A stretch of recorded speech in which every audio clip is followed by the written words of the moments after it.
Friends, welcome to Republicize.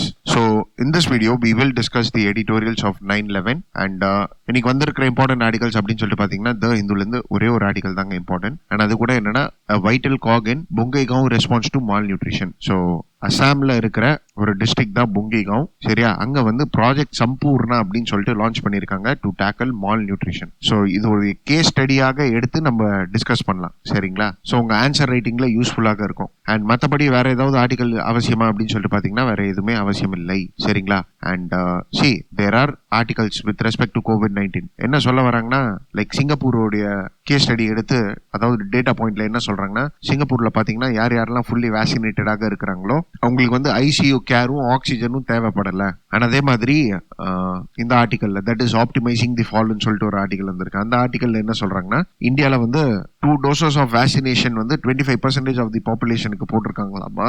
And 1 doses of vaccination அப்படின்னு சொல்லிட்டு பாத்தீங்கன்னா இட் இஸ் நியர்லி அபவுட் ஒரு 55 to 56% ஆஃப் தி பாப்புலேஷனுக்கு போட்டிருக்காங்களாமா. அண்ட் இப்போதைக்கு கோவிட் சிச்சுவேஷன் அப்படின்னு சொல்லிட்டு பாத்தீங்கன்னா it is like 9 month low it seems. So we have to utilize this situation. ஏன்னா இப்போ வந்து we are about to open up the market.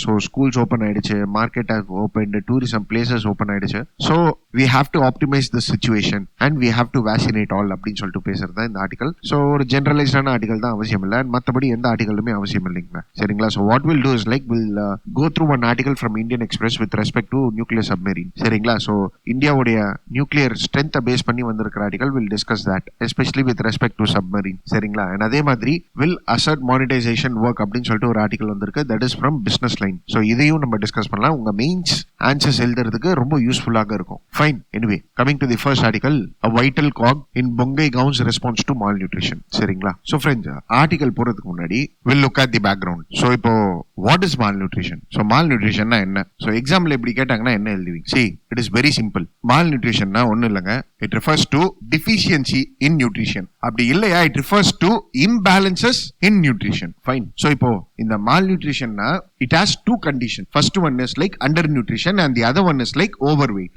So undernutrition stunting, wasting, underweight அப்படின்னு சொல்லிட்டு வரும். ரெண்டாவது overweight அப்படின்னா obesity, diet related non-communicable disease like heart attack, stroke இதெல்லாம் வரும். So இது WHO ல கொடுத்திருக்கிற definition. புரியுதுங்களா? So it's quite simple. What is malnutrition? It refers to deficiency of nutrients. அப்படி இல்லையா, it refers to imbalances of nutrients. So இதுதான். Okay, இப்போ let me ask you ஒரு simple question. இப்போ malnutrients இருக்கு அப்படின்னு சொல்லிட்டு வைங்களேன், then இது childrensல வேரியன் தான் இருக்குமா இல்ல adultsல கூட இருக்குமா அப்படின்னு சொல்லிட்டு பாத்தீங்கன்னா, see, it is like worldwide பாத்தீங்கன்னா it is there with respect to children and adults also. So அப்போ adultsல இருக்குன்னா ஏன் சார் நம்ம வெறும் malnutrition in children's, malnutrition with respect to women's இவங்கள வெறியும் நம்ம கன்சிடர் பண்றோம், ஏன் சார் adults கன்சிடர் பண்ண மாட்டேன்றோம் அப்படின்னு சொல்ற மாதிரி ஒரு question உங்களுக்கு ரைஸ் ஆச்சுன்னா, then see, it is quite simple. When it comes to malnutrition, it is the young children and women who are most vulnerable. So undernutrition or malnutrition என்ற ஒரு concept வந்துருச்சுனாலே ரொம்ப இம்பாக்ட் ஆகிறது வந்து children and women, and especially those women who are pregnant or breastfeeding women, because they require more vitamins and minerals and nutrients. And இது வரையும் இல்லாம இப்போ ஸ்டார்வேஷனால இறந்து போவாங்க அப்படின்னு சொல்லிட்டு பாத்தீங்கன்னா அடல்ட்ஸை விட சில்ட்ரன்ஸ் தான் ரொம்ப அதிகம், சரிங்களா? சோ அதனாலதான் malnutrition அப்படின்னு சொல்லிட்டு வந்துட்டாலே like the importance is given more to children and women rather than adults, சரிங்களா? சோ அப்போ அடல்ட்டா இருந்தா பிரச்சனை இல்லையா சார்னா, see, of course poverty is a problem and even malnutrition also. But கொடுமையிலே கொடுமை, இளமையில் வறுமை அப்படின்னு சொல்லிட்டு சொல்லுவாங்க. சோ அந்த மாதிரி இது malnutrition கூட. புரியுதுங்களா? சரி, ஓகே. இப்போ what are the steps which is taken in order to address these malnutrition அப்படின்னு சொல்லிட்டு பாத்தீங்கன்னா, see, வேர்ல்ட் வைடு சினாரியோல அப்படின்னு சொல்லிட்டு பாத்தீங்கன்னா 2 ஆக்ஷன்ஸ் எடுத்திருக்காங்க. ஒன்னு வந்து like United Nation Decade of Action on Nutrition அப்படின்னு சொல்லிட்டு எடுத்துட்டு வந்திருக்காங்க. சோ என்னது சார் இது அப்படின்னு சொல்லிட்டு பாத்தீங்கன்னா, see, 2014ல எடுத்துட்டு வந்தாங்க. அதாவது என்னன்னா UN Decade of Action on Nutrition அப்படின்னு சொல்லிட்டு. சோ 2016ல இருந்து 2025 வரையும் இருக்கு. And இவங்களோட எய்ம் என்னன்னா, it is to eradicate hunger and malnutrition in all forms. So ஏற்கனவே we have sustainable development goals which is to be achieved by the year 2030. So sustainable development goalsல part 2 இருக்கு. So sustainable development goal part 2 கிடையாதுங்க, second goal. Sustainable development second goal பாத்தீங்கன்னா, it aims to end hunger, achieve food security, improve nutrition, promote sustainable agriculture அப்படின்ட்டுலாம் இருக்கு. And அதே மாதிரி sustainable development கோல் 3 கூட இருக்கு, which is to like reduce premature death அப்படின்னு சொல்ற மாதிரி. சரியா? So sustainable development goals 2 and 3 is there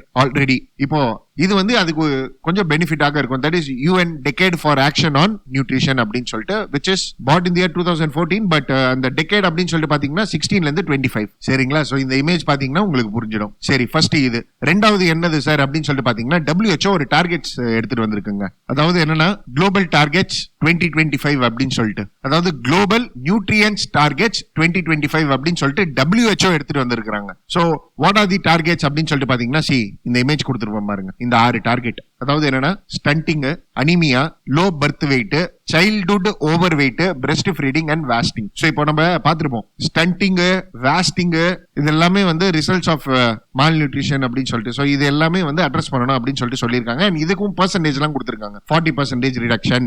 அனிமியானா with respect to reproductive age of womens. சரிங்களா? So reduction of anaemia by 50%. Low birth weight 30%. Over வெயிட்னா no increase in childhood over weight. Breast ஃபீடிங்னா increase in the breast feeding at least by 50%. வாஸ்டிங்னா childhood வாஸ்டிங்கே வந்து 5% கம்மியாக இருக்கணுமா world சினாரியோல. So இந்த மாதிரி டார்கெட்ஸ் எல்லாம் எடுத்துட்டு வந்திருக்காங்க WHO. That is global nutrients target 2025 அப்படின்னு சொல்லிட்டு. சரிங்களா? இதுக்காக தான் குளோபல் நியூட்ரியன்ட் ரிப்போர்ட் கூட ரிலீஸ் பண்றாங்க WHO இயர்லி. சோ 2013ல இருந்தே எடுத்துட்டு வராங்க. சோ அந்த வருஷம்லாம் நம்மளுக்கு அவசியம் இல்லை, பட் எஸ் இந்த குளோபல் நியூட்ரியன்ட் டார்கெட் வந்து 2025 குள்ள நம்ம அச்சீவ் பண்ணணும். இந்த UN Decade for Action of Nutrients வந்து 2016 to 25. சோ இந்த மாதிரி ரெண்டு இருக்கு வேர்ல்டு சினாரியோல. இந்த ரெண்டு மேஜர் இனிஷியேட்டிவ்ஸ் அப்படின்னு சொல்லிட்டு நம்ம சொல்லலாம். சரிங்களா? And global nutrient report is released by WHO. அதே மாதிரி குளோபல் ஹங்கர் இண்டெக்ஸ் கூட ரிலீஸ் பண்றாங்க. சோ குளோபல் ஹங்கர் இண்டெக்ஸ் யார் ரிலீஸ் பண்றாங்க அப்படின்னு சொல்லிட்டு பாத்தீங்கன்னா, it is not WHO or it is not United Nation. Rather இது வந்து ஒரு European NGO, concerned world wide அப்படின்னு சொல்லிட்டு ஒரு யூரோப்பியன் NGO இருக்கு. அவங்களும் வெல்த் ஹங்கர் லைஃப் அப்படின்னு சொல்லிட்டு ஒரு நான் கவர்மெண்டல் எய்டட் ஏஜென்சி. அதாவது இவங்க அப்ரிவேஷன் அப்படின்னு சொல்லிட்டு பாத்தீங்கன்னா German for world hunger eight, இதுதான் அர்த்தம். சரிங்களா? So they will give eight. எந்தெந்த நேஷன்ஸ்லாம் ஹங்கர்ல இருக்காங்களோ அவங்களுக்கு எல்லாம் எய்டு கொடுப்பாங்க போல. சோ இவங்க எடுத்துட்டு வர்றது குளோபல் ஹங்கர் இண்டெக்ஸ். சோ இது ரெண்டுமே வந்து கண்ட்ரியை வந்து ரேங்க் பண்ணும். சரிங்களா? So what is the performance அப்படின்னு சொல்லிட்டு. சரிங்களா? And friends please have a note. அதாவது என்னன்னா ரெண்டுத்துலயுமே இந்தியாவுடைய பெர்ஃபார்மன்ஸ் வந்து ரொம்ப புவராக இருக்கு. சரிங்களா? சோ குளோபல் ஹங்கர் இண்டெக்ஸ்லன்னு சொல்லிட்டு பாத்தீங்கன்னா அவுட் ஆஃப் 107 நேஷன்ஸ் இந்தியாவுடைய ரேங்க் வந்து 94th. சோ அவ்வளவு புவராக இருக்கு இந்தியா. சரியா? And global nutrition report 2020 report WHO release பண்ணதுல என்ன தெரிய வருது அப்படின்னு சொல்லிட்டு பாத்தீங்கன்னா, லைக் இந்த குளோபல் நியூட்ரிஷன் டார்கெட்ஸ் இருக்கு இல்லையா 2025ல நம்ம அச்சீவ் பண்ணணும். இதுல India is also one nation which will not achieve at least 4 targets it seems. So எந்த 4 targets அப்படின்னு சொல்லிட்டு பாத்தீங்கன்னா, ஸ்டண்டிங், அதே மாதிரி anaemia, breast feeding, over weight. So இந்த 4 டார்கெட்ஸ் அச்சீவ் பண்ணது இந்தியா அப்படின்னு சொல்லிட்டு நம்மளுக்கு தெரிய வருது. தட் இஸ் வியா குளோபல் நியூட்ரிஷன் ரிப்போர்ட் 2020. சரிங்களா? அண்ட் இப்போ நம்ம ரிப்போர்ட்ஸ் பத்தி பேசணும். அண்ட் மால் நியூட்ரிஷனுக்காக என்னென்ன செஞ்சிருக்காங்க வேர்ல்டு வைட் சினாரியோலன்னு சொல்லிட்டு பேசணும்னா நிறைய பேசிக்கினே போலாம். பட் எஸ் மேஜரா இருக்கிறது நான் சொல்லிட்டேன். Which should be there in your mains answer writing அப்படின்னு சொல்ற மாதிரி இருக்கிற பாயிண்ட்ஸ் வந்து நான் சொல்லிட்டேன். That is sustainable development goals, UN Decade and WHO. Fine. சரி, இப்போ மால் நியூட்ரிஷன் இன் இந்தியா அப்படின்னு சொல்லிட்டு நம்ம பாக்குறோம்னு சொல்லிட்டு வைங்களேன்.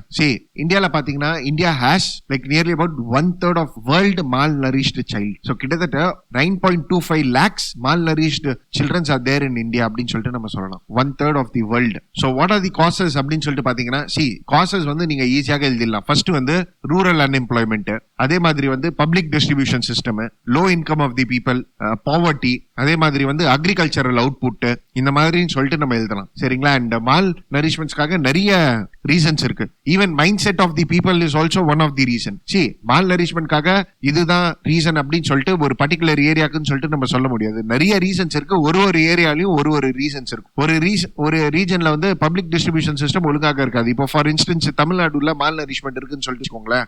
தென் public distribution system cannot be a reason for it in Tamil Nadu. இங்க வேற ஏதாவது ஒரு ரீசனாக இருக்கலாம். சரிங்களா? சோ இது கண்டுபிடிக்கிறதுக்காக what we bring is like national family health survey. So இப்போ ரீசெண்டா national family health survey 5th survey வந்து ரிலீஸ் பண்ணிருக்காங்க 2019-20ல. சோ யார் எடுத்துட்டு வராங்க அப்படின்னு சொல்லிட்டு பாத்தீங்கன்னா, ministry of health and family welfare with international Institute of Population Science Mumbai, இவங்க 2 பேர் சேர்ந்து எடுத்துட்டு எடுத்துட்டு வராங்க. சரிங்களா? சோ ஃபர்ஸ்ட் சர்வே எடுத்துட்டு வந்தது வந்து 92ல எடுத்துட்டு வந்தாங்க ஆஃப்டர் குளோபலைசேஷன். அண்ட் இந்த நேஷனல் ஃபேமிலி ஹெல்த் சர்வேல என்ன சொல்றாங்க அப்படின்னு சொல்லிட்டு பாத்தீங்கன்னா, India is one of the worst nation, worst performing country when it comes to malnutrition. சரிங்களா? அண்ட் ஸ்டேட் வைஸ் டேட்டாஸ்லாம் எடுத்துட்டு வருவாங்க. So kindly go through National family health Survey and especially 5th report 2019-20 உடைய ரிப்போர்ட். ஏன்னா covid pandemic அப்புறம் poverty rate has increased and few states have performed good also. That is in this survey. And few states have like performed very poor. So இந்த ஒரு சர்வேல இருந்து நம்மளுக்கு தெரிய வருது. சரிங்களா? ஓகே. இதுவும் இல்லாம லைக் இந்த நியூட்ரிஷன் ரிப்போர்ட்ஸ் இதெல்லாம் இருக்கு இல்லையா, இதுல இருந்தும் நம்மளுக்கு தெரிய வருது. சரி, what are the steps which is taken in order to like overcome malnourishment அப்படின்னு சொல்லிட்டு பாத்தீங்கன்னா, ஒரு malnutrition அப்படின்னு சொல்லிட்டு பாத்தீங்கன்னா, இன்டகிரேட்டட் சைல்டு டெவலப்மெண்ட் சர்வீசஸ், அதே மாதிரி மிட் டே meal scheme, national food security mission, national nutrition mission அப்படின்னு சொல்லிட்டு நம்ம எடுத்துட்டு வந்தோம். பட் ரீசெண்ட் அப்டேட் அப்படின்னு சொல்லிட்டு பாத்தீங்கன்னா போஷான் அபியான். ஸோ போஷான் அபியான்னா என்னன்னா, நியூட்ரிஷனை பேஸ் பண்ணி என்னென்ன ஸ்கீம்ஸ்லாம் இருக்கோ அந்த ஸ்கீம்ஸ் எல்லாம் இன்டகிரேட் பண்ணி உங்க டிஸ்ட்ரிக்ட்ஸ்ல வந்து நீங்க இம்ப்ளிமெண்ட் பண்ணணும். சரிங்களா? ஸோ இதுக்கு பேர் தான் Poshan Abhiyan, national nutrition mission. இதுதான் அப்கிரேடட் ஸ்கீம், இப்போ ரீசெண்டா வந்த ஸ்கீம். அண்ட் இவங்களும் வந்து டார்கெட் வச்சிருக்காங்க 2022 டார்கெட் அப்படின்னு சொல்லிட்டு. சரிங்களா? சோ நான் இது ஏற்கனவே எடுத்திருக்கேன் Poshan Abhiyaan. The link of that is given in the description below. அப்படி இல்லையா நேஷனல் நியூட்ரிஷன் மிஷன் ரிபப்ளிக் சொல்லிட்டு டைப் பண்ணுங்க, you will get the video. Fine. சோ இதுதாங்க. I hope you got one outline with respect to it. சரிங்களா? So malnourishment என்னது, malnutrition என்னது, world சினாரியோல எப்படி இருக்கு, what are the world targets and இந்தியால என்னென்ன ஸ்டெப்ஸ் நம்ம எடுத்திருக்கோம்னு சொல்லிட்டு. சோ இதுல வந்து நீங்க இன்னும் எக்ஸ்ட்ரா ஒரு 3-4 ஸ்கீம் ஆட் பண்ணிக்கலாம். But my intention is to give you the outline. Fine, I hope you understand. Anyway, coming to the article. That is a vital cog in Bongaigaon response to malnutrition. So friends, இந்த article வந்து நீங்க ஒரு case ஸ்டடியாக use பண்ணலாம். அப்படி இல்லையா ஒரு best practices அப்படின்னு சொல்லிட்டு யூஸ் பண்ணலாம். ஃபைன். ஸோ பொங்கைகாவ் எங்க இருக்கு அப்படின்னு சொல்லிட்டு பாத்தீங்கன்னா, இது அசாம்ல இருக்கிற ஒரு டிஸ்ட்ரிக்ட்ங்க பொங்கைகாவ். ஸோ இந்த ஆர்டிகலோடைய இன்ட்ரோடக்ஷனே நல்லா இருக்கு. அதாவது என்னன்னா, மருந்தே உணவு, உணவே மருந்து அப்படின்னு சொல்லிட்டு சொல்லுவாங்க. So food be the medicine and medicine be the food. So the அப்படின்னு சொல்லிட்டு வராது, தை சொல்லிட்டு வரும், THY thy. Food be thy medicine, medicine by thy food. So the father of medicine Hippocrates சொன்ன வார்த்தைகளாமா. So one is attributed to, this is attributed to Hippocrates. So you can utilize this in your answer writing also. So இந்த மாதிரி ஒரு introduction கொடுத்துட்டு இந்த article என்ன சொல்றாங்கன்னா, they have launched something which is called as Project Sampurnaj. சரிங்களா? So ஸ்டார்டிங்ல என்ன செஞ்சிருக்காங்க அப்படின்னு சொல்லிட்டு பாத்தீங்கன்னா, இந்த டிஸ்ட்ரிக்ட்ல ஃபர்ஸ்ட் ஒரு சர்வே எடுத்திருக்காங்க. சர்வே எடுத்துட்டு ப்ராஜெக்ட் சௌபாகியா அப்படின்னு சொல்லிட்டு லான்ச் பண்ணிருக்காங்க. சரிங்களா? So SAUBHAGYA. So project Saubhagya launch பண்ணிருக்காங்க. அண்ட் இந்த ப்ராஜெக்ட் சௌபாகியாவுடைய ஒரு இன்டென்ஷன் என்ன அப்படின்னு சொல்லிட்டு பாத்தீங்கன்னா, it is to reduce maternal mortality rate and infernal mortality rate. சரிங்களா? சோ என்ன செஞ்சிருக்காங்கன்னா, ஒரு டேட்டா எடுத்துக்கினாங்க, எவ்வளவு பேர் இறந்து போறாங்க அப்படின்னு சொல்லிட்டு, அண்ட் யார் யாரெல்லாம் பிரெக்னன்சில இருக்கிறாங்க அண்ட் பிரெக்னன்சிலேயே ரிஸ்கியா யார் யாரெல்லாம் இருக்கிறாங்க அப்படின்னு சொல்லிட்டு அந்த டேட்டாவை கலெக்ட் பண்ணிருக்காங்க ஒரு ஃபீல்ட் லெவல் ஒர்க்கர்ஸை வச்சு. ஸோ இவங்களை ஐடென்டிஃபை பண்ணிட்டு அவங்கள என்ன பண்ணிருக்காங்கன்னா, அவங்கள வந்து ட்ராக் ரெக்கார்ட்ல வச்சிருக்காங்க. சரிங்களா? ட்ராக் ரெக்கார்ட்ல வச்சு அவங்களுக்கு அட்வைஸ் கொடுத்திருக்காங்க டாக்டர்ஸ் மூலியமாக. அண்ட் இந்த ட்ராக்கிங்னாலேயே என்ன இருக்கு அப்படின்னு சொல்லிட்டு பாத்தீங்கன்னா, மெட்டர்னல் மார்டாலிட்டி ரேட் வந்து குறைஞ்சிருக்கு and even infant mortality rate வந்து குறைஞ்சிருக்கு. சரிங்களா? So what this project Saubhagya is all about அப்படின்னு சொல்லிட்டு பாத்தீங்கன்னா, it is like tracking the women who are like at high risk of pregnancy and field level doctors வச்சு ஒரு real time data updation is done. இதுதான் project Saubhagya. So first இது பண்ணிருக்காங்க அவங்க டிஸ்ட்ரிக்ட்ல, which decreases maternal mortality rate and infant death rate. சரிங்களா? And child நியூட்ரிஷனுக்காக என்ன பண்ணிருக்காங்க அப்படின்னு சொல்லிட்டு பாத்தீங்கன்னா, இப்போ நம்ம என்ன பார்த்தோம், WHO வந்து 6 இண்டிகேட்டர்ஸ் தான் வச்சிருக்காங்க. சரிங்களா? சோ ஸ்டண்டிங், அனிமியா அப்படின்னு சொல்லிட்டுலாம். சோ இவங்க என்ன பண்ணிருக்காங்கன்னா, அனிமியாவை வந்து கான்சென்ட்ரேட் பண்ணிருக்காங்க. ஏன் அனிமியாவை கான்சென்ட்ரேட் பண்ணிருக்காங்க அப்படின்னு சொல்லிட்டு பாத்தீங்கன்னா, பிரெக்னன்சில இருக்கும்போது when someone is like at high risk of pregnancy, then child birth வந்து malnourished இருக்கிறதுக்கு அதிகமான சான்சஸ் இருக்கு. அண்ட் malnourishment இருந்ததுன்னா unhealthy adolescent இருக்கும் அண்ட் அவங்களுடைய ஹெல்த் இஸ் அகைன் ஒரு கொஸ்டின் மார்க். அகைன் அது ஒரு பொம்பளை குழந்தையாக இருந்ததுன்னா திருப்பியும் ஒரு high risk of pregnancy. So இது ஒரு விஷயஸ் சைக்கிள் மாதிரி போய்க்கினே இருக்கும். ஸோ இந்த விஷயஸ் சைக்கிள்ல இருந்து ஒருத்தரை வெளியே எடுத்துட்டு வரணும்னா தென் என்ன செய்யணும்னா, சில்ட்ரன்ஸை டார்கெட் பண்ணணும். அதாவது என்னென்ன malnourished சில்ட்ரனாக இருக்காங்களோ அவங்கள வந்து நம்ம கரெக்டாக டார்கெட் பண்ணி அவங்களுக்கு வந்து ஸ்கீம்ஸ் எடுத்துட்டு போய் சேர்க்கணும். ஸோ இந்த டிஸ்ட்ரிக்ட்ல என்ன செஞ்சிருக்காங்கன்னா அண்டர் திஸ் ப்ராஜெக்ட் சம்பூர்ணா அங்கன்வாடிஸை வந்து கான்சென்ட்ரேட் பண்ணியிருக்காங்க. சரியா? சோ இந்த டிஸ்ட்ரிக்ட்ல வந்து கிட்டத்தட்ட ஒரு 1100 அங்கன்வாடிஸ் இருக்குதுங்களாமா. இந்த 1100 அங்கன்வாடிஸ்ல வந்து 63,000 childrens are there it seems, that is below age of 5. So first என்ன பண்ணிருக்காங்கன்னா WHO உடைய ஒரு growth சார்ட் எடுத்துட்டு வந்திருக்காங்க அண்ட் மால் நரிஷ்மெண்ட்ஸ் அவங்க ஸ்டேட்டஸ் எல்லாம் கொடுத்திருப்பாங்க இல்லையா, இதை வச்சு இந்த 63,000 சில்ட்ரன்ஸ் உடைய வெயிட் அண்ட் ஹைட்டை வந்து மெஷர் பண்ணிருக்காங்க. அண்ட் யார் யாரெல்லாம் மால் நியூட்ரிஷனாக இருக்கிறாங்களோ அவங்களெல்லாம் வந்து தனியாக பிரிச்சிருக்கிறாங்க. அண்ட் அப்படி பண்ண சொல்ல என்ன ஆயிருக்கு அப்படின்னு சொல்லிட்டு பாத்தீங்கன்னா கிட்டத்தட்ட ஒரு 2000 பேர் வந்து மால் நரிஷ்டாக இருக்கிறாங்கன்னு சொல்லிட்டு தெரிய வந்து. சரியா? சோ 2500. சோ இந்த நம்பர்ஸ் எல்லாம் அவசியம் இல்லை, பட் நான் சொல்ற கண்டென்ட்டை புரிஞ்சுக்கிட்டீங்கன்னா போதும். சோ இவங்க என்ன செஞ்சிருக்காங்கன்னா இந்த 2000 பேர் இருக்காங்க இல்லையா, 2500 பேர் மால் நரிஷ் சில்ட்ரன்ஸ், இவங்களுடைய பேரண்ட்ஸையும் சரியா அண்ட் எந்தெந்த சைல்டு எல்லாம் வந்து நல்ல வெல் நரிஷ்டாக இருக்குதோ அவங்களுடைய பேரண்ட்ஸையும் வீக்லி ஒரு வாட்டி மீட் பண்ண வச்சிருக்காங்க. So that they good interact அப்படின்னு சொல்ற மாதிரி. அண்ட் இது வரையும் இல்லாம அவங்களுக்கு வந்து ஒரு டெய்லி சார்ஜ் கொடுத்துருக்காங்க. சரிங்களா? சோ சார்ஜ் கொடுத்துட்டு இந்த மாதிரி குழந்தைங்களுக்கு சாப்பாடு கொடுங்க அப்படின்னு சொல்ற மாதிரி ஒரு சார்ட் ஒன்று கொடுத்துருக்காங்க. அண்ட் வீக்லி ஒன்ஸ் நல்ல ஹெல்த்தியான சைல்டு இருக்காங்களே அவங்க பேரண்ட்ஸ் கூட இன்டராக்ட் பண்ண வச்சிருக்காங்க. சரி, இப்போ ஒரு கொஸ்டின் உங்களுக்கே ரீஸ் ஆகணும், பட் ஸ்டில் நானே சொல்லிடுறேன். அதாவது என்னன்னா, இந்த மாதிரி சார்ட் கொடுத்து இன்டராக்ட் பண்ண வச்சா போதுமா சார், இது நாங்களே எங்க வீட்டுல கூட பண்ணிடலாம், இது என்ன பெரிய விஷயம் அப்படின்னு சொல்லிட்டு கேட்கும்போது, அதாவது பணத்துக்காக எங்க போவாங்க womens? So poverty is the main cause of malnourishment இல்லையா? சோ பணத்துக்காக எங்க போவாங்க அப்படின்னு சொல்லிட்டு பார்க்கும்போது, see what they have done is like, இந்த உமன்ஸ் எல்லாமே மால் நரிஷ் சில்ட்ரன்ஸ் இருக்காங்க இல்லையா, இந்த உமன்ஸ் எல்லாருமே வந்து செல்ஃப் ஹெல்ப் குரூப்ல வந்து ஆட் பண்ணி விட்டு இருக்காங்க, வேர் தே கேன் கெட் ஃபண்டிங் அப்படின்னு சொல்ற மாதிரி. சரிங்களா? அண்ட் அப்கோர்ஸ் இந்த 100 நாள் வேலை திட்டம் இதுல கூட இவங்களை இன்க்ளூட் பண்ண வச்சிருக்காங்க. அண்ட் இந்த டிஸ்ட்ரிக்ட்ல என்ன டெசிஷன் எடுத்திருக்காங்கன்னா, இவங்க வேலைக்கு போறாங்க, ஆனா போன உடனே ஃபர்ஸ்ட் 3 months இவங்கனால அந்த நரிஷ்மெண்ட் நீட்ஸ் ஃபுல்ஃபில் பண்ண முடியாது. சோ ஃபர்ஸ்ட் 3 monthsக்கு தேவையான நரிஷ்மெண்ட் காஸ்ட் டிஸ்ட்ரிக்ட்ஸே எடுத்திருக்கு. So for example eggs were provided, milks were provided, so that they could stabilize themselves in their new jobs அப்படின்னு சொல்ற மாதிரி. அண்ட் ஈவன் சாப்பாடு கூட போட்டுருக்காங்க. சோ இந்த 3 monthsல அதாவது ஒரு டைம் பீரியட் இவங்க எடுத்து ஒரு 3 months பார்த்துட்டு அதுக்கப்புறம் ரிசல்ட் பார்க்கும்போது அண்டர் நரிஷ்மெண்ட்ஸ் வந்து அதாவது மால் நியூட்ரிஷன் வந்து பயங்கரமாக குறைஞ்சிருக்கு. சரிங்களா? அண்ட் இப்பவும் சில்ட்ரன்ஸ் வந்து those who are not improved அவங்கள வந்து டாக்டர்ஸ் கிட்டையும் வெல் எஸ்டாப்ளிஷ்டு ஹாஸ்பிட்டல்ஸ்ல ட்ரீட்மெண்ட் எடுக்கிறதுக்காக அனுப்பிச்சிருக்காங்க. சரிங்களா? சோ 2500 மால் நரிஷ்டு சில்ட்ரன்ஸ் இருந்தாங்க, அதுல 1250 and 1300 childrens came out of malnutrition because of this scheme. And மீதி பேர் வந்து டாக்டர்ஸ் உடைய கைடன்ஸ்ல இருக்காங்க, that is their parents. So இது வந்து ஒரு well established programme, best practices அப்படின்னு சொல்லிட்டு இந்த ஆர்டிகல் பேச வராங்க. சரியா? So this article is written by the district collector herself. சரிங்களா? அண்ட் she says that this was recognized by the chief minister of Assam and even national nutrition mission வந்து இந்த மாடலை வந்து இனோவேஷன் கேட்டகரியில பிளேஸ் பண்ணிருக்காங்களாமா. And this model can be easily implemented anywhere in the world அப்படின்னு சொல்லிட்டு பேசுறது தான் இந்த ஆர்டிகல். சரிங்களா? சோ இந்த ஆர்டிகல்ல இருந்து என்ன தெரிய வருது அப்படின்னு சொல்லிட்டு பாத்தீங்கன்னா, first field level documentation is important and அதுக்கப்புறம் ட்ராக்கிங் தெம் இஸ் இம்பார்ட்டன்ட். சரிங்களா? And following international practices is again important. ஏன்னா அவங்க ஹெல்த் கார்டுலாம் கொடுத்துருக்காங்க. And field level workers is important. Providing them empowerment,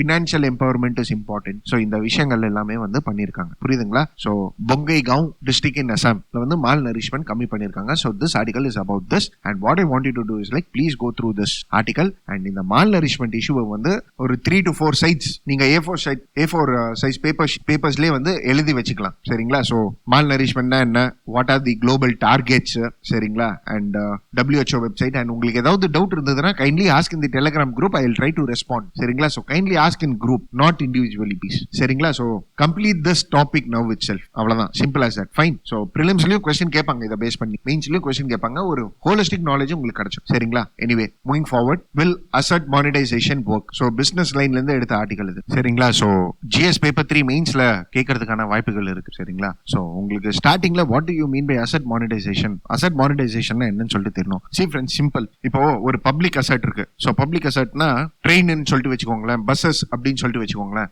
அதை வச்சு ஒரு new sources of revenue generate பண்றது தான் அசெட் மானிட்டைசேஷன். சரிங்களா? சோ பப்ளிக் அசெட் வந்து எப்படி வேணாலும் இருக்கலாம். It can be tangible, it can be intangible. Road, railways, pipe lines, mobile towers, சரிங்களா, central central public sector enterprises இது எல்லாமே வந்து பப்ளிக் அசட்ஸ் தான். ஈவன் செக்யூரிட்டிஸ், டிவிடெண்ட்ஸ் இது எல்லாமே பப்ளிக் அசட்ஸ் தான். ஸோ இந்த பப்ளிக் அசட்ஸை வச்சு அடிஷனல் ரெவென்யூவை நீங்க ஜென்ரேட் பண்றீங்க சரிங்களா. ஸோ இதுக்கு பேர் தான் அசட் மானிட்டைசேஷன் சரிங்களா. ஜென்ரலி அசட் மானிட்டைசேஷன் எந்த மாதிரி ஆஸ்பெக்ட்ஸ்ல வரும் அப்படின்னு சொல்லிட்டு பாத்தீங்கன்னா, see if the public asset is like underutilized or unutilized ஆக இருக்குதுன்னு சொல்லிட்டு வைங்களா, அப்போதான் இந்த அசட் மானிட்டைசேஷன் என்ற ஒரு கான்செப்டுக்கு கவர்மெண்ட் போவாங்க சரிங்களா. ஸோ ஃபார் எக்ஸாம்பிள் இப்போ ஒரு பஸ் ஸ்டாப் இருக்கு, அந்த பஸ் ஸ்டாப்ல இருந்து government can earn some like 500 crores சொல்லிட்டு வச்சுக்கோங்களேன். But government is earning only 200 crores. So அப்போ government what they can do is like they can go in for asset monetization சரிங்களா. ஸோ அந்த mismatch இருக்கு இல்லையா, அந்த பொட்டன்ஷியல் கேப் இருக்கு இல்லையா, அந்த பொட்டன்ஷியல் கேப் வந்து ஃபுல்ஃபில் பண்றதுக்காக the government will go for asset monetization programs சரிங்களா. asset monetizationல என்ன ஆகும் அப்படின்னு சொல்லிட்டு பாத்தீங்கன்னா,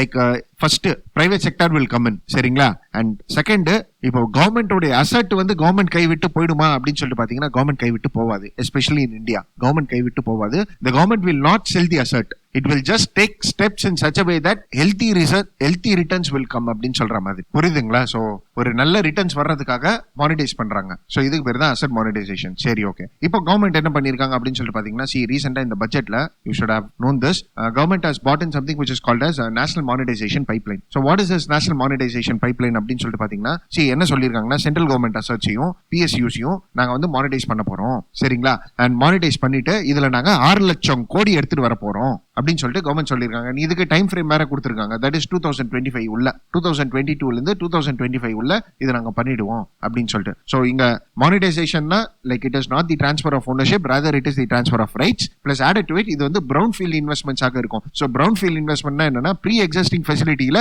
ஃபாரின் பிளேயர்ஸ் வந்து இன்வெஸ்ட் பண்ணுவாங்க சரிங்களா. சோ ப்ரீ எக்ஸிஸ்டிங் ஃபெசிலிட்டியில ஃபாரின் இன்வெஸ்ட்மெண்ட் பண்றாங்கன்னா ஓனர்ஷிப் போகாது, இது அவங்க லீஸா கூட இருக்கலாம் புரியுதுங்களா. சோ இப்போ ஒரு ஏரியா இருக்கு, அந்த ஏரியால பார்க்கிங்காக நீங்க லீஸ் எடுக்கிறீங்கன்னு சொல்லுவீங்களா, அதே மாதிரி foreign direct investment foreign players வந்து இங்க வந்து பப்ளிக் அசட்ஸ் வந்து லீஸுக்கு எடுப்பாங்க சரிங்களா. சோ ஒரு கான்ட்ராக்சுவல் ஃப்ரேம் ஒர்க்ஸ் எல்லாம் இருக்கும். அண்ட் கவர்மெண்ட் என்ன சொல்லிருக்காங்கன்னா, இந்த நேஷனல் மானிட்டைசேஷன் பைப்லைன்ல என்ன சொல்லிருக்காங்கன்னா, will give importance to roadways, railways and power sector அப்படின்னு சொல்லிட்டு சொல்லிருக்காங்க. சோ பவர் செக்டார்ல, ரயில்வேஸ்ல, ரோட்வேஸ்ல இதுல வந்து நாங்க இன்வெஸ்ட்மெண்ட் வர மாதிரி பார்ப்போம் அப்படின்னு சொல்லிட்டு சொல்லிருக்காங்க. சோ ஒரு क्वेश्चन ரீஸ் ஆகும், சார் பவர் செக்டார் ஆல்ரெடி லாஸ்ட்ல இருக்கு, இங்க ஏன் சார் பிரவுன் ஃபீல்ட் இன்வெஸ்ட்மெண்ட் வரும்னு சொல்லிட்டு. But yes we need to wait and watch சரிங்களா. சோ இதுதான் ஃபைன். சோ இதுல அட்வான்டேஜஸ் என்னென்ன நீங்களே எழுதுவீங்க. ஃபர்ஸ்ட் அண்டர் யூட்டிலைஸ்டு அசட்ஸ் எல்லாமே வந்து லைக் ஒரு நல்ல ரிட்டர்ன்ஸ் கிடைக்கும். Plus added to it we are not transferring the ownership, only the rights. இது ஒரு லீஸ் மாதிரி. அண்ட் மக்களுக்கு வந்து ஒரு நல்ல சர்வீஸ் கிடைக்கும், குவாலிட்டி இம்ப்ரூவ் ஆகும், டெக்னாலஜி வரும், மேனேஜ்மெண்ட் ஸ்கில்ஸ் அதிகமாகும். சோ இந்த மாதிரி நிறைய அட்வான்டேஜஸ் இருக்கு. அட்வான்டேஜஸ் நீங்க எழுதிக்கினே போலாம். Revenue for the government, fiscal deficit. So advantages are like many சரியா. பட் ஹவெவர் இந்த ஆர்டிகல்ல என்ன சொல்றாங்கன்னா, there are few challenges. இது ஒர்க் ஆகிறதுக்காக there are few challenges it seems சரிங்களா. So what are the challenges அப்படின்னு சொல்லிட்டு பார்க்கும்போது இந்த ஆர்டிகல் என்ன சொல்றாங்கன்னா, ஃபர்ஸ்ட் கவர்மெண்ட் என்ன சொல்லிருக்காங்கன்னா, நாங்க வந்து இந்த அசட் மானிட்டைசேஷன் வந்து பிட்டிங் ஆஸ்பெக்ட்ல நாங்க எடுத்துட்டு வர போறோம். அண்ட் அசட் வந்து எத்தனை வருஷத்துக்கு லீஸ் பண்ணுவோம் அப்படின்னு சொல்லிட்டு பாத்தீங்கன்னா 25 இயர்ஸ்க்கு லீஸ் பண்ணுவோம்னு சொல்லிட்டு சொல்லியிருக்காங்க சரிங்களா. இதெல்லாம் ஒரு பக்கம் இருக்கட்டும். இந்த ஆர்டிகல்ல என்ன சேலஞ்சஸ் சொல்றாங்க அப்படின்னு சொல்லிட்டு பாத்தீங்கன்னா, கவர்மெண்டோட பாஸ்ட் எக்ஸ்பீரியன்சஸ் நீங்க எடுத்து பாத்தீங்கன்னா, பிரவுன் ஃபீல்ட் அசட்ஸை வந்து மானிட்டைஸ் பண்றதுக்காக ஏற்கனவே இனிஷியேட்டிவ் எடுத்துட்டு வந்திருக்காங்க. பட் அது ஒரு ஃப்ரூட்ஃபுல்லான ரிசல்ட் கொடுத்ததா அப்படின்னு சொல்லிட்டு பாத்தீங்கன்னா கொடுக்கல சரியா. இதுக்கு ஒரு எக்ஸாம்பிள் வந்து ரயில்வேஸ்ல வந்து இதே மாதிரி அசட் மானிட்டைசேஷன் எடுத்துட்டு வர்றதுக்காக பிட்டிங் ப்ராசஸ் எடுத்துட்டு வந்தாங்க கிட்டத்தட்ட 150 ட்ரெயின்ஸ்க்கு சரியா. அங்க ஒரு பிட்டர் கூட வரல. அண்ட் பிட்டிங் போச்சு, யார் எடுத்தாங்க அப்படின்னு சொல்லிட்டு பாத்தீங்கன்னா IRCTC தான் எடுத்திருக்காங்க. அது வந்து அவங்களுடைய ஓன் பிட்டிங் கம்பெனி, கவர்மெண்ட் கம்பெனி தான். சோ இதுக்கு பருத்தி மூட்டை குடவுன்லயே இருக்கிறான்னு சொல்ற மாதிரி சரியா. சோ பிரைவேட் கேபிட்டல் வர்றது like we have to wait and watch. So past experiences does not hold good. First point. Second point என்ன சொல்ல வராங்கன்னா இந்த ஆர்டிகல்ல, இது எல்லாமே நீங்க கொடுக்கிறது வந்து பப்ளிக் அசெட் சரியா. இந்த பப்ளிக் அசெட்ஸ் எல்லாமே வந்து taxpayers money which has been created using tax payers money. and இந்த டாக்ஸ் பேயர்ஸ் மணியை வந்து நீங்க பிரைவேட் பிளேஸ்க்காக கொடுக்குறீங்க so that they are running for profit ன்னு சொல்ற மாதிரி. சோ இது ஒரு கிரிட்டிசிசம் சரிங்களா. இது செகண்ட் பாயிண்ட். தேர்ட் பாயிண்ட் இந்த ஆர்டிகல்ல என்ன சொல்ல வராங்கன்னா, நீங்க 25 வருஷத்துக்குள்ள வர வேண்டிய ரெவென்யூவை or 50 இயர்ஸ்ல வர வேண்டிய ரெவென்யூவை இப்போவே பார்க்க போறீங்க சரியா. அப்போ நீங்க ஃபியூச்சர் ஜெனரேஷன்ஸ்க்கு என்ன பண்ண போறீங்க. So this creates inter generational equity அப்படின்னு சொல்லிட்டு இந்த ஆர்டிகல் சொல்ல வராங்க. அதாவது ஃபியூச்சர் ஜெனரேஷன்ஸ்க்கு நீங்க கொடுக்க போற விஷயங்களை or ஃபியூச்சர் ஜெனரேஷன்ஸ்ல இருந்து வரப்போற ரெவென்யூவை நீங்க இப்பவே வந்து ஸ்டக் பண்ணிடுறீங்க லீஸுக்கு வாங்கி. சோ அப்போ ஃபியூச்சர்ல நீங்க என்ன விட்டுட்டு போறீங்க? சோ ஜெனரேஷனல் ஈக்வாலிட்டி இங்க ப்ரிவேல் ஆகுதா? இல்ல. So this creates inter generational ஈக்விட்டின்னு சொல்லிட்டு இந்த ஆர்டிகல் சொல்ல வராங்க. Plus added to it, see this article tries to say that இப்போ அசட் மானிட்டைசேஷன் வரணும், பிரைவேட் பிளேயர்ஸ் வந்து பிட் பண்ணுவாங்கன்னா they will undergo something which is called as due diligence. Due diligenceனா என்னன்னா, see அவங்க வந்து இன்வெஸ்டிகேட் பண்ணுவாங்க, ஃபேக்ட்ஸ் ஃபிகர்ஸ் எல்லாம் வச்சு இன்வெஸ்டிகேட் பண்ணுவாங்க. சும்மா எடுத்துட்டு வந்து காசு போட மாட்டாங்க. பிகாஸ் அவங்களுடைய அப்ஜெக்டிவ் வந்து ப்ராஃபிட் மேக்ஸிமைசேஷன் தான் இருக்கும். அப்போ இந்தியாவோட ட்ராக் ரெக்கார்டை வச்சு இன்வெஸ்ட்மெண்ட் வர்றது கஷ்டம் அப்படின்னு சொல்லிட்டு சொல்ல வராங்க. Plus added to it, this article tries to say that இப்போ பிட்டர்ஸ் வந்துட்டாங்க அப்படின்னு சொல்லிட்டு கூட வைங்களேன், தென் இந்த சிச்சுவேஷன் எப்படி போய் முடியும் அப்படின்னு சொல்லிட்டு பாத்தீங்கன்னா ஒரு மோனோபோலியில தான் போய் முடியுமா? மோனோபோலி ஒரு டியோபோலி என்ற ஒரு சிச்சுவேஷன்ல போய் முடியும். ஏன்னா சீரியஸ் பிட்டர்ஸ் ஒருத்தர் 2 பேர் தான் இருக்காங்கன்னா இவென்ச்சுவலி அவங்க தான் ப்ராஃபிட்டை வந்து மேக்ஸிமைஸ் பண்ணுவாங்க. சரிங்களா? சோ இது ஒரு issue. Fifth, this article tries to say that இப்போ அவங்க சர்வீசஸ் ப்ரொவைட் பண்ணுவாங்க, இன்ஃப்ராஸ்ட்ரக்சர் பிட் பண்ணி சர்வீசஸ் ப்ரொவைட் பண்றாங்கன்னு சொல்லிட்டு வச்சுக்கோங்களேன், தென் இதுக்கு நீங்க ஒரு இண்டிபெண்டன்ட் ரெகுலேட்டரி மெக்கானிசம் வைக்கணும். so that the interest of the consumers as well as the service providers is like met அப்படின்னு சொல்ற மாதிரி. so there is a need for independent regulatory mechanism which is not there right now. so இது வந்து ஒரு greater challenge. ஏன்னா see we have retired bureaucrats but experience in this field is like new to them. சரியா? so இப்போ railways எடுத்துக்கிட்டீங்கன்னா இந்த ஆர்டிகல்ல என்ன கிரிட்டிசைஸ் பண்றாங்கன்னா, ரிட்டையர்டு ரயில்வே பர்சனல்ஸ் பியூரோக்ராட்ஸ் வந்து அப்பாயிண்ட் பண்ணிடுறாங்களாமா இந்த மாதிரி ரெகுலேட்டரி ஃப்ரேம்வொர்க்ல. அவங்களுக்கு எக்ஸ்பீரியன்ஸும் இல்ல அண்ட் புது விஷயங்கள்லாம் அவங்க அடாப்டும் பண்ண மாட்டேன்றாங்க. சோ இது வந்து ஒரு டிஸ்கரேஜ்மெண்ட் மாதிரி இருக்கு பிட்டர்ஸ்க்கு. And 6th point, this article tries to say that இப்போ நீங்க அப்படியும் இந்த மணியை வந்து எடுத்துட்டு வரீங்கன்னு சொல்லிட்டு வைங்களேன், how it will be utilised. இதுவும் வந்து ஒரு சார்ட் ஆஃப் டிஸ்இன்வெஸ்ட்மெண்ட் தான். ஏன்னா 25 வருஷத்துக்கான வருமானத்தை நீங்க இன்னைக்கே பார்க்க போறீங்க. But however the government has said that நாங்க நேஷனல் இன்ஃப்ராஸ்ட்ரக்சர் பைப்லைன்ல இன்வெஸ்ட் பண்ணுவோம், சோ இன்ஃப்ராஸ்ட்ரக்சர் நாங்க எடுத்துட்டு வர போறோம்னு சொல்லிட்டு சொல்லியிருக்காங்க government. But however what sort of assets will be created, this has to be like wait and watch. and இதுவும் இல்லாம நீங்க அசெட் கிரியேஷனுக்காக லோனுக்கும் போறீங்க. and the next point this article tries to say is that இந்த மாதிரி ஒரு சிச்சுவேஷன்ல big players will have the edge over the small players. it is only the big players who will come into play. so இந்த ஆர்டிகல்ல என்ன சொல்ல வராங்கன்னா, see இந்த மாதிரி டிஸ்இன்வெஸ்ட்மெண்ட் எடுத்துட்டு வரோம் பிரவுன் ஃபீல்ட் அசெட் மேனேஜ்மெண்ட்ல அப்படின்னு சொல்றது வந்து அட்ராக்டிவா இருக்கும். பட் சக்சஸ்ஃபுல்லி இதை நீங்க இம்ப்ளிமெண்ட் பண்ணோம்னா then we need to like work in ground அப்படின்னு சொல்லிட்டு சொல்றது தான் இந்த ஆர்டிகல். so ஒரு ரெகுலேட்டரி மெக்கானிசம் இருக்கணும், ஒரு ப்ராப்பர் லா இருக்கணும், ஒரு கிரீவன்ஸ் redressal mechanism இருக்கணும். so these and all things should be there, and of course the welfare of the people should not be compromised. so these are the points which we can infer from this article. so UPSC mainsல questions கேட்கலாங்க GS paper 3ல. so what is asset monetization, what are government plans with respect to it, how far is asset management possible in India அப்படின்னு சொல்லிட்டு கேட்கலாம். so அதுக்கு இதுதான் answer, இந்த article தான் answer, நம்ம பார்த்த क्वेश्चंस தான் ஆன்சர், நம்ம பார்த்த ஆர்டிகல் தான் answer. Fine. so anyway moving forward, India's submarine strength. so friends, இந்த ஆர்டிகலோட பேக்ரவுண்டும் ரெலவென்ட் இன்ஃபர்மேஷன்ஸும் பார்த்துடலாம். ஸோ பேக்ரவுண்ட் பார்த்துடலாம் ஃபர்ஸ்ட். சரிங்களா? ஸோ இப்போ நியூக்ளியர் ட்ரையட் நேஷன்ஸ்னா என்னென்ன அப்படின்னு சொல்லி பார்த்தீங்கன்னா, 3 சைடட்லேருந்தும் நியூக்ளியர் மிசைல்ஸ் விடுற நேஷனை தான் நியூக்ளியர் ட்ரையட் நேஷன்வாங்க. அதாவது லேண்டு, சி, ஏர் எங்கேருந்தும் நியூக்ளியர் மிசைல்ஸ் லான்ச் பண்ணலாம். சரியா? ஸோ இந்தியாவில் அப்படின்னு சொல்லிட்டு வேர்ல்டு அப்படின்னு சொல்லிட்டு பார்த்தீங்கன்னா 6 நேஷன்ஸ் தான் இருக்கு. அண்ட் அதில் இந்தியாவும். அண்ட் மற்ற 5 நேஷன்ஸ் யார் அப்படின்னு சொல்லிட்டு பார்த்தீங்கன்னா, it is quite easy to remember also. So US டெஃபினட்டாக இருக்கும், சைனா இருக்கு, ரஷ்யா இருக்கு. சரியா? So US, UK, Russia, China, France and India, இவங்க தான் 6 பேர். சரிங்களா? சரி. எனிவே இந்த ஆர்டிகல் என்ன சொல்ல வராங்க அப்படின்னு சொல்லி பாத்தீங்கன்னா, இந்தியா கிட்ட ஒரு நியூக்ளியர் பவர் சப்மரீன் இருக்கு. சரியா? சோ நியூக்ளியர் சப்மரீன்னா நியூக்ளியர் பவர் ஓடுற submarine, and it also has the capability to launch nuclear missile. சரியா? சோ ஒரு நியூக்ளியர் சப்மரீன் இருக்கு. இன்னொன்னு வந்து 15 டீசல் எலக்ட்ரிக் சப்மரீன்ஸ் இருக்கு. சரிங்களா? அண்ட் நான் இம்பார்ட்டன்ட் பாயிண்ட்ஸ் வரையும் தாங்க சொல்லுவேன். சரியா? ஹோல் ஆர்டிகல் நம்ம படிக்கணும்னு சொல்லிட்டு அவ்வளோ டிஃபென்ஸ் இன்ஃபர்மேஷன்லாம் இருக்கணும்னு சொல்லிட்டு அவசியம் இல்லை. இம்பார்ட்டன்ட் பாயிண்ட்ஸ் வரையும் பார்த்தா போதும். ஸோ இப்போ இந்தியா என்ன செய்ய போகுது அப்படின்னு சொல்லிட்டு பாத்தீங்கன்னா, ஐஎன்எஸ் அரியந்த் இருக்கு, நியூக்ளியர் பவர்ட் பேலிஸ்டிக் மிசைல் ஏற்கனவே ஒன்று நம்ம கிட்ட இருக்கு. இப்போ இதை வந்து அப்கிரேட் பண்ண போகுது. அப்கிரேட் பண்ணி second nuclear powered ballistic missile submarine எடுத்துட்டு வரப்போகுது. தட் இஸ் ஹரிகாத், ARIGHAT, ஹரிகாத் அப்படின்னு சொல்லிட்டு எடுத்துட்டு வர போகுதுங்க. சரிங்களா? And when you see the history of Indian submarine, இப்போ 15 டீசல் சப்மரீன் இருக்குன்னு நம்ம சொன்னோம் இல்லையா, டீசல் எலக்ட்ரிக் சப்மரீன். இப்போ 15 இருக்கு அப்படின்னு சொல்லிட்டு பாத்தீங்கன்னா, இதுல ஃபர்ஸ்ட் இந்தியாவுக்கு வந்த சப்மரீன் எது அப்படின்னு சொல்லிட்டு பாத்தீங்கன்னா, it is INS Kalvari, KALVARI. சரியா? நம்ம ரஷ்யா கிட்ட இருந்து வாங்கினோம் 1967ல. அதுக்கப்புறம் நம்ம ஆட் பண்ணிக்கினே போறோம். அண்ட் இது வரையும் இல்லாம we have bought in something which is called as project 75I. so project 75I எதுக்காக அப்படின்னு சொல்லிட்டு பாத்தீங்கன்னா இந்த சப்மரீன்ஸை டெவலப் பண்றதுக்காக இண்டிஜினியஸா that is make in India project. இந்தியாவே வந்து சப்மரீன்ஸ் டெவலப் பண்ணணும், diesel powered diesel electric submarines எடுத்துட்டு வரணும் அப்படின்னு சொல்லிட்டு P75 நம்ம எடுத்துட்டு வந்திருக்கிறோம். சரிங்களா? சோ இப்போ why these submarines are important அப்படின்னு சொல்லிட்டு பாத்தீங்கன்னா see first nuclear triadnation, second it creates deterrence. சரிங்களா? சோ இது ஒரு எக்ஸாம்பிளாக சொல்லணும்னா 1971ல இந்தியா பாகிஸ்தான் வார் அப்போ நம்ம கிட்ட சப்மரீன் இருந்ததுனால நம்ம தப்பிச்சோம். ஒரு பயம் ஒன்னு கிரியேட் ஆச்சு. அதாவது என்னன்னா இன் கேஸ் இந்தியா மேல அட்டாக் பண்ணோம்னா அவங்க சப்மரீன் வச்சு நம்மளையும் திருப்பி அட்டாக் பண்ணுவாங்கன்னு சொல்லிட்டு ஆப்போசிட் நேஷனுக்கு வந்து ஒரு பயம் வரும். சரியா? So it creates deterrence. So இதுக்காக submarines is important. And when you see China, see they have some 6 nuclear based submarines. சரியா? கிட்டத்தட்ட 50 எலக்ட்ரிக் சப்மரீன்ஸ் இருக்கு அவங்க கிட்ட. and they have deployed in Indian Ocean. சரிங்களா? So first in order to increase our maritime security, அதே மாதிரி சைனாவை counter பண்றதுக்காக because they have placed more ships and submarines in the Indian Ocean, அவங்கள counter பண்றதுக்காக we need more submarines. first point. ரெண்டாவது see China is also giving Pakistan the technology and also the submarines itself. சரிங்களா? So அப்போ China வந்து பாகிஸ்தானை ப்ராக்சியாக use பண்றாங்க. So இப்போ இவங்களுக்கு அகைன்ஸ்டாகவும் நம்ம வந்து இந்த மாதிரி எடுத்துட்டு வரணும். அதாவது சப்மரீன்ஸ் ப்ராஜெக்ட்ஸ் வந்து டெவலப் பண்ணணும். சோ இந்த P75 and P75I இருக்கு இல்லையா, இந்த மாதிரி ப்ராஜெக்ட்ஸ்ல இருந்து நம்ம இன்னும் அதிகமான சப்மரீன்ஸ் வந்து கிரியேட் பண்ணணும் அப்படின்னு சொல்லிட்டு இந்த ஆர்டிகல்ல பேசுறாங்க. சரியா? And diesel powered diesel electric submarines and nuclear சப்மரீன்ஸுக்கும் என்ன டிஃபரன்ஸ் அப்படின்னு சொல்லிட்டு பாத்தீங்கன்னா நியூக்ளியர் சப்மரீன்ஸ் வந்து தண்ணியிலேயே இருக்கலாம். சரியா? அவங்களுக்கு சப்ளை வந்து இருந்துக்கினே இருக்கும், நியூக்ளியர் எனர்ஜி மூலியமாக இருந்துக்கினே இருக்கும், அண்டர் வாட்டரே இருக்கலாம். பட் மற்ற சப்மரீன்ஸ் எல்லாமே வந்து சர்ஃபேஸுக்கு வரணும். சரியா? நியூக்ளியர் சப்மரீன்ஸ் வந்து சர்ஃபேஸ் வந்து க்ரூக்காக வந்தாலே போதும்.